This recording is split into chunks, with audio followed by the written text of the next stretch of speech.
Oh, Hello, everyone. Welcome to this new webinar. We're here with attorney Cynthia Milian, and we're going to talk to you about how you can prepare for a credible fear interview.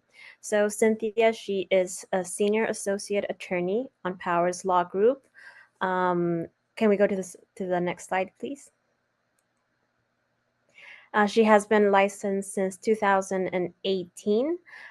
She has been president in Hispanic Law Students Association. She is very fluent in Spanish also, and she's a great part of our team. So, Cynthia, the word is yours. thank you, Maria, for that kind introduction. So we're talking a little bit, today we're going to talk about credible fears. And the reason why this is something important that we're talking about is because we have seen many cases recently of individuals that have had um, cases where they were pending with USCIS, where maybe they um, say that they're denying them or that they're terminating them just because they have some sort of expedited removal order. And in order to see, what exactly you can do with this, right? There's several guidelines where you can check the basis of your asylum case, check that it's still pending. You can get, request your file. Or another thing that you can do is prepare yourself so that you can request a credible fear if you've never been through one, so that you can have an opportunity to go before a body of law that can look and see whether or not you meet the requirement to then apply for asylum. That's what a credible fear interview is. And it's very important for you to understand that if you pass your credible fear interview, that's just the first step in you being able to qualify for asylum, but it does not necessarily mean that you have gotten asylum. So things that you should consider or know is that it's usually conducted by USCIS or asylum officer.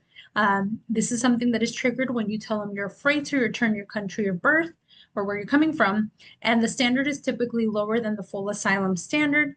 If you have a positive credible fear, then you are placed in proceedings, or the opportunity opens up so that you can now apply for asylum. If you don't receive a positive credible fear, then you do have an opportunity to appeal, but the appeal is very limited.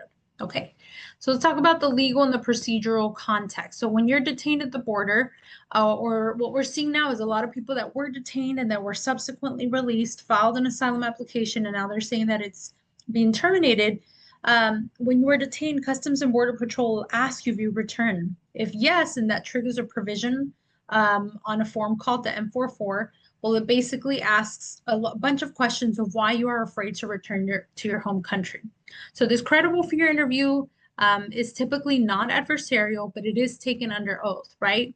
So important things that you should know, it's applied in, happens usually in expedited removal zones. So usually if you're at a port of entry, that's where you'll usually have one conducted, or if you are detained, it happens within a few days of detention.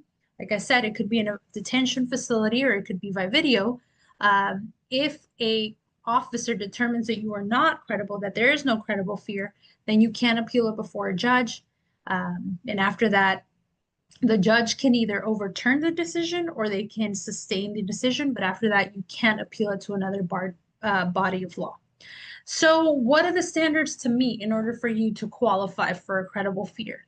So, you need to show that there's a significant possibility of proving that if you were persecuted, that if you were, right, that it was on account of a protected ground. Now, these are the same protected grounds that you need to establish if you were to request asylum. So, it's based on your race, your religion, your nationality, if you belong to a particular social group, or your political opinion. Also, there's the Convention Against Torture, where you must show that you are more likely than not to be tortured. There's no final decision on your asylum eligibility now, only whether or not you can proceed. And again, there's bars to asylum that an asylum officer can essentially or quickly determine or pick up on whenever they're doing this interview. So, for example, if you have criminal history or if you firmly resettled in another country, that is, that if you were on your way from, let's say, from Nigeria to the US and you stopped in Brazil and they offered you permanent residency, then that could be a bar for you to qualify for asylum at some point in the future. So it's very important for you to be prepared, because a lot of the times these credible fear interviews can be denied due to a lack of detail or if there's inconsistencies in statements. And officers usually look for specific, believable, and consistent accounts of what is happening, right? If an officer is going through and interviewing people and they all have the same story and the same person that kidnapped them, based on the different adjectives that the individuals are using and the different scenarios are the same, then that's not going to be very believable, right? So you want to make sure that you give details of an account. First of all, you don't want to lie because this is all under oath, and you want to be detailed and want to be consistent, right? You want to make sure that there are no contradictions that are going to damage your credibility, and you want to make sure that you organize your story in a way that it's easy to follow so that you can highlight those facts that are important that can connect to the protected ground. So if you were in a political demonstration, right, and the reason for why you are requesting asylum or you want to remain here in the US is because you were politically involved, and there were 4 instances when that happened where you were threatened, persecuted, or harmed, that you want to make sure that you highlight that during your interview to show that that persecution existed. So you also want to make sure that you practice telling your story so that you're calm, and that way you can meet that criteria of significant possibility that you would be tortured or persecuted if you were to return to your home country. So it's very important to do all of that in a very concise manner. Other things that you want to do is gather your personal history, right? In order for you to maintain consistency, right, you want to know if you, back to that example, right, if you were involved in these political protests or there were several instances where you were threatened, killed, well, not killed, right, because you're still alive, but if you were threatened or if you were hurt, when did it happen? What month? What year? What was the season like, right? All of these details are very important for the officer to know, right? Who were the individuals that were targeting you? How do you know they were from the government? What were they wearing? They have any clothing that identified them as part of the government. So all of these are very important details. So you want to write it all down, right? When you are testifying or giving your interview, you may not have access to your documents, but you want to make sure that you have all of this prepared in advance so that it's easier for it to come out when you're talking. So another important thing that you want to do is, excuse me, craft a clear narrative, right? So what is the background? How did you become involved in this political group in your home country? How often? When did things begin to get a little bit difficult for this political group? When did things start escalating? Why wasn't there any protection for you in the country? Who was targeting you? Why were you targeted? How did this affect you emotionally, psychologically? How, if you were hurt, did you go to the doctor? Why didn't you go if it was a politically, there was political persecutions? Did this prohibit or inhibit you from, climbing up professionally? Or what employment opportunities did you not get because of this? All of this. And then you want to end with why it is that you fear returning now. The situation has gotten worse, or if the news articles, purport to say that the situation has probably improved, then how are you going to counterattack that and say, you know what, that's what the media says, but in reality, this is how the situation is in our country. All right, so know the interview format. So you're going to be placed under oath first. The officer is going to ask you open-ended questions, and then the officer will ask follow-up questions to clarify things that he.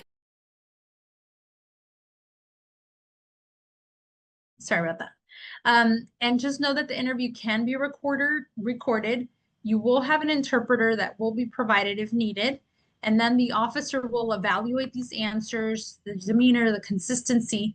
And know that at some times, these interviews are conducted so quickly that you may not even have an opportunity to have an attorney with you.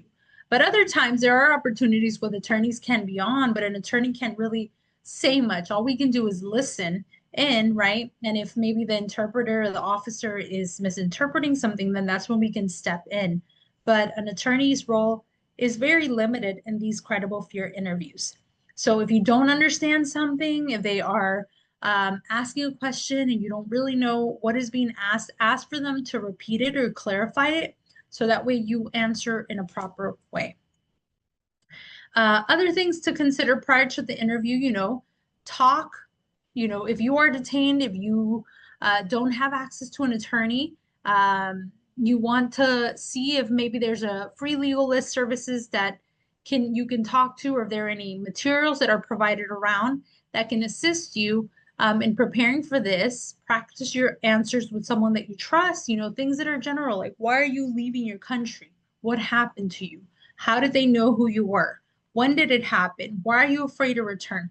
All of that, very key information, and you want to make sure that you have a good roadmap so that you can give this and give all as much detail as possible so that you're found credible to move on to the next step. And you also want to mentally prepare yourself because maybe you've never told the story and it's an event that could be very traumatizing, and maybe you've never opened up. So you want to be prepared for these sensitive questions that can trigger a lot of emotional, emotional trauma. And you want to be careful and you want to be ready to answer all that. Okay. And as you are communicating, right, use your own language. Don't try to do this in English, even if you know a little bit. Do it in your native language so that way you can more easily articulate what it is that you are afraid of and why you are afraid to return to your home country. Speak clearly and slowly. Give complete and concise answers. If you don't remember something, explain why it is that you don't remember instead of guessing, right? If you don't remember something because of the trauma or because you were knocked unconscious, or it was something that maybe you've blocked from your head because of how traumatic it was, give that answer versus just guessing or saying, I don't know, right?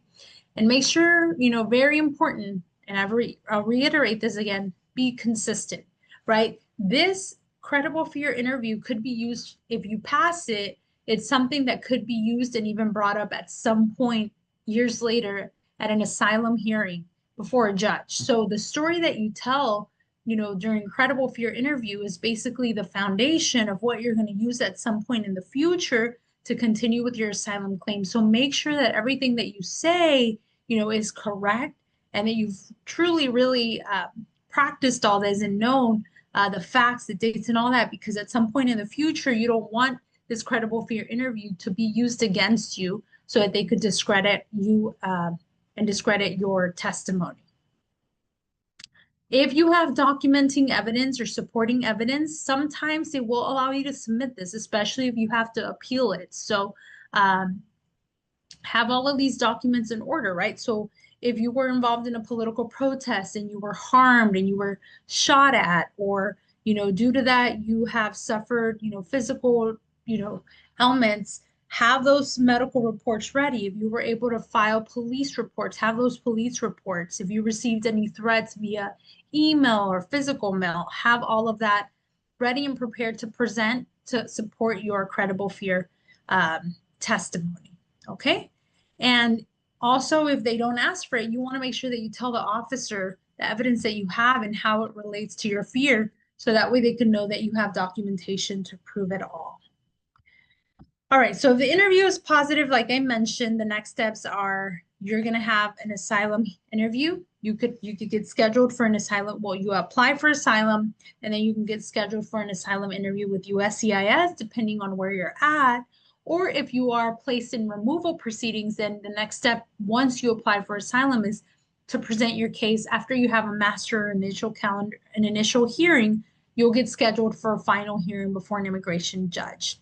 So like I said, the credible fear interview transcript becomes a part of that asylum record. So make sure that what you say at that credible fear interview is your story, is what truly happened to you, because you are stuck with that throughout the duration of your case. All right. And if let's say the credible fear interview is not approved, if it's denied, you can have a judge review that. And usually it's very quickly where the judge will review the credible fear results, and you can present the case to the court. If maybe you didn't have evidence that was available to you initially, you can present this evidence to the judge, and he can take that into consideration in reevaluating whether or not you have a credible fear interview. Now, after you go before a judge, if the judge affirms the decision and finds that you don't have credible fear, there is no other avenue from which you can appeal this decision. Okay. All right, so make sure that you don't give vague or overly general answers. Don't contradict yourself. Mention all of your critical events. Don't provide a bunch of irrelevant details that distract from the main point or the things that really did transpire that caused you to flee from your country. And always make sure that you connect the reason for why you were persecuted or for why you fled your country to that protected ground. All right. And so, like I mentioned, you have a right to several different things during this process. One is to an interpreter in your preferred language. If you need to take breaks throughout the interview, if you need to just gather yourself and compose yourself, do that. You can reach out to legal service providers to see if they are available for any sort of training ahead of time. Um, Also, you have the right to communicate with an attorney in advance. If you have, depending on how quick they schedule you, you can talk to an attorney that can prepare you, go through all that we've discussed today so that you can be prepared for that credible fear interview. And I'll pass it over to Maria, who will give you more information about our next webinar. Thank you. Thank you, Cynthia. Well, you can find us on all social media. We're on Facebook, X, on TikTok, Instagram. We also have a new social media, which is Blue Sky. You can scan the QR code on the screen, and that way you can subscribe to our newsletter where we are sending constant information with immigration news. Also, you can find us on our webpage. It's www.rubypowerslaw.com, or you can call our number at 713-589-2085. For the rest of the month of August, well, we already saw a little bit about the perm labor certification process. We're going to be seeing consequences of circumventing legal immigration channels, also defending your case in immigration court while detained, and also about VAWA protections. So thank you very much for being here with us.